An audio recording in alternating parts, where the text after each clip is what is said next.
Thank you. That is very kind of you.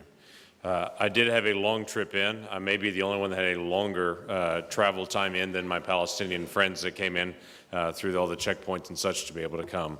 Thank you all for being here and for being a part of this dialogue. I bring you greetings from the United States and from the United States Senate.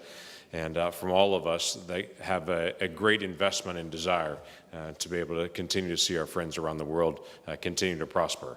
As the United States prospers, every other country around the world, as they prosper, our business relationships all increase and our opportunities all increase. So we can all grow together in this.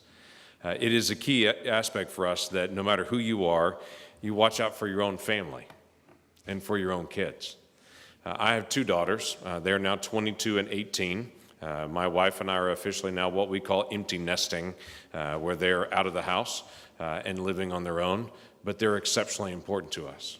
And we had a tremendous amount of work raising those two girls, and we made our own personal sacrifices for our children's future. There was a time early on when my wife went to work at a preschool because we really wanted our kids to go to this one particular preschool, but we couldn't afford to go there.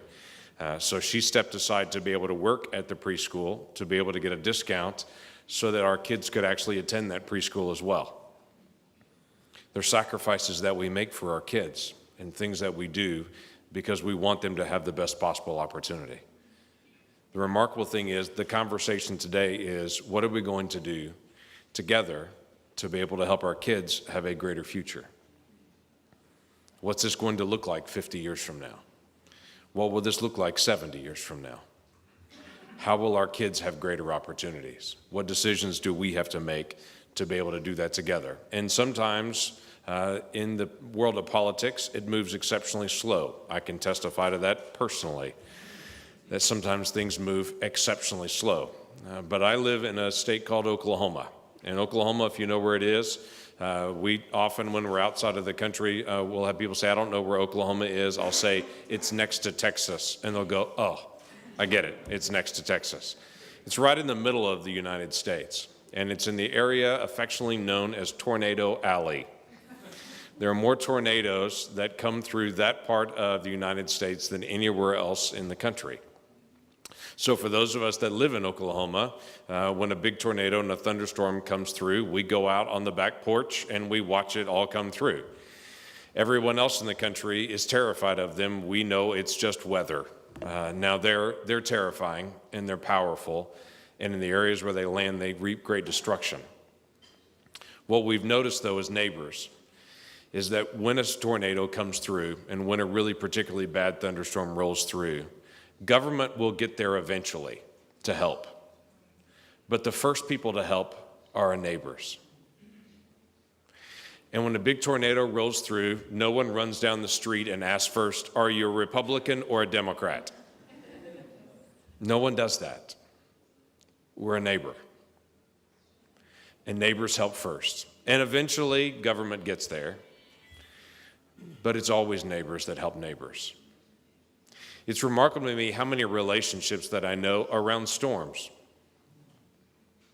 That we didn't know each other before that, but when we were all cleaning up a storm together, we actually met each other. Now they lived on another part of the town or they lived down the street, and we'd never had the opportunity to meet. But now we have, and we find ways to be able to work and cooperate together. I know that may sound odd, but in Oklahoma, that's how we do life. We don't all agree on everything, but in our times of need, we take care of other neighbors. In the United States Senate, and then passed the House and has been signed into law in the President, there was a funding bill that happened just a few weeks ago that you might have heard about. We had a small political discussion in the United States about our funding for the past several months.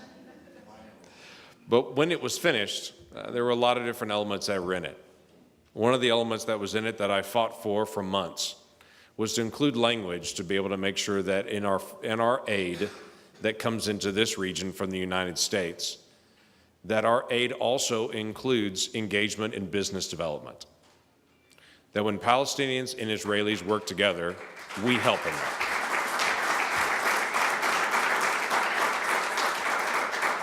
For the first time ever now, the United States has stepped in and said, where neighbors are helping neighbors and partnering together, we should consider that a good thing. And we should say, there are other things that we need to discuss, and there are long-term issues to resolve, but we should be able to work together on common things that actually help our families and help our future and help our neighbors. Last weekend, I was with a group of leaders from Tulsa, Oklahoma, and it was a unique, large gathering of Tulsans. And in this particular gathering, there were 5 mayors that were there from different political parties and backgrounds from Tulsa that had served in the past. And you know what that's like. Some of them had long legendary names, and some of them were new into the process. But it was interesting, one of the mayors, when I was sitting and listening to them talk back and forth, one of the mayors said, we've noticed together that the political parties and the things that separate us don't matter when you're laying sewage pipes, because sewage pipes don't have political parties. They just need to be done. It reminded me of a conversation that I had with a Palestinian business leader not long ago who said, people that are thirsty just want to be able to buy a Coke. And it doesn't matter if that person is an Israeli or a Palestinian, they just want to be able to have something to drink. It was also interesting just to be able to visit with a Palestinian leader who recently told me one of the great areas of pride that he has is not only that he gets to grow this business, but it's the families that work for him. And he said to me, I look at their face and I see their future and their children's future, and know that I lead and own a business that doesn't just impact my neighborhood, that doesn't just impact my family, it impacts all of those families and makes a difference. And for me, it was a light going on to realize that for every business owner, no matter where you live and what you do, you have this same mindset. I want to help take care of my family and my community and my future. But I also am keenly aware of all the families that work for me and around me and what this means to them long term.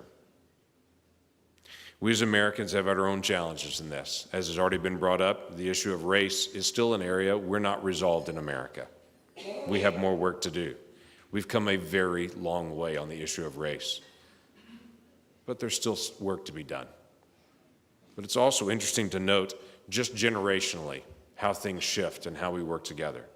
In my house growing up, my stepfather would never, ever, ever purchase a car made in Japan or Germany. Never. Because he grew up in a generation that came right out of World War II, that Japan and Germany were the enemy. And it was inconceivable to him to ever own a car made in Japan or Germany. I drive a car made in Japan. My wife drives a car from Germany. And it's interesting to see the generational shift that has occurred. That when I went shopping for a car, that didn't cross my mind. And when we were shopping for a car for my wife, didn't cross our mind. And what would be the best possible vehicle for her at that point in buying that vehicle? By the way, her German car was actually manufactured in South Carolina, but that's a whole different issue as well. But for the shift of generation that has occurred in the United States, based around business, based around the quality of product, based around those relationships, it's broken down barriers. Because people at the end just look at what is the best thing for my family, what is the best product, and the best place to get it. That's how most people actually live their life. So for us, we want to continue to be able to partner together and to be able to find what can we do to be able to bless and encourage wherever that is occurring, whatever that relationship may be. Now, I understand there is a checklist to have. There are challenges that are unique. So my advice is the same thing that we all do at home. We all have projects to do, and we pull out the piece of paper and we start writing the list. What is it that needs to be done? The wonderful thing about the Judea-Samaria Chamber of Commerce is you can start making the list. How are we going to handle customs duties? How are we going to handle trade? How are we going to handle import? How are we going to handle checkpoints? Start making the list. Here are the barriers that we have, and start working through the list. Check that one off and move forward. Check that one off and move forward. That makes progress as we continue to look at it and say, not what divides us, but what needs to be fixed so that our relationships can be different and so our economies can be different in the days ahead. Several years ago, when my children were little, now as I mentioned before, they're 22 and 18. When they were little, we planted trees together in the backyard. And I distinctly remember the day that we did it, as we planted those trees. And I said to my girls, one day I want my grandchildren to climb in the branches of this tree. Now at the time, they were very small, and they looked at me like I was a crazy man for talking about their children. But the dream that I had was we would plant these trees in the backyard, and one day I would watch my grandsons climb up in those branches, as I had climbed up in the branches of my grandfather's trees. Now, when you come to Oklahoma, there aren't many trees to climb in, I will just tell you. But I wanted trees in my yard that my grandsons could climb in. Those trees aren't quite big enough yet, and I'm not ready for my girls to be married and have children yet. But they're getting close. And I think about years ago, I planted those trees to prepare the day for my grandsons. And I wonder what trees we're planting today that our grandchildren will climb in the branches of and have no idea the foundation that was laid at a gathering today. If this meeting is like most meetings that I attend, it's not about the speeches, and I understand that full well, even as a person giving one of them. Most of the impact of conversations like this happen in the hallways as people meet other people and have dialogue, and to say, let's sit down in our homes together and let's share a meal. That's the power of an event like this, to be able to initiate those relationships. So I hope today, in our break times and in conversation times and all this week, that you meet someone new. That you say, come to my home. Let's sit and share a meal. And let's see what trees we can plant that our grandchildren will grow up into. God bless you. It's a pleasure to be with you today.